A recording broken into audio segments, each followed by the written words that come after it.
Menteri Perdagangan Agus Suparmanto menghimbau para pelaku usaha untuk terus menciptakan berbagai inovasi dan terobosan baru agar mampu bersaing di pasar global, sehingga perusahaan dapat bertahan di tengah pandemi COVID-19. Badan Pusat Statistik atau BPS mencatat, kinerja ekspor membaik pada bulan Juni 2020 dengan nilai sebesar 12,03 miliar US dollar, yang meningkat sekitar 2,3% secara tahunan atau 15,1% dibandingkan bulan sebelumnya. Berbagai sektor usaha terdampak akibat penutupan kegiatan ekspor-impor pada bulan Maret lalu. Pelaku usaha pun dipaksa berpikir kreatif dan mengalihkan penjualannya ke pasar domestik. Dibukanya kembali kegiatan ekspor-impor pada bulan Juni lalu membawa angin segar bagi pengusaha yang mulai memasarkan kembali produknya ke pasar internasional.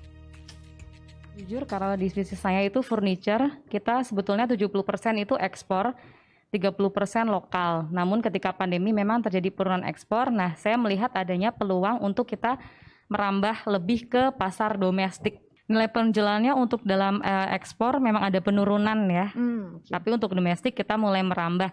Tapi in general tetap masih terjadi sedikit penurunan, karena memang 70% kita kan ekspor. Tapi di lockdown itu alhamdulillah bagi bisnis saya sendiri itu penundaan bukan pembatalan order. Jadi kita terjadinya penundaan. Nah ketika penundaan itu saya melihat ada peluang-peluang untuk domestik itu tadi. Jadi saya melihat orang-orang mau renovasi rumah atau kita melakukan inovasi terhadap barang-barang kita yang bisa masuk untuk kala pandemi. Berbeda dengan perusahaan produsen alat kesehatan yang justru meningkat di masa pandemi.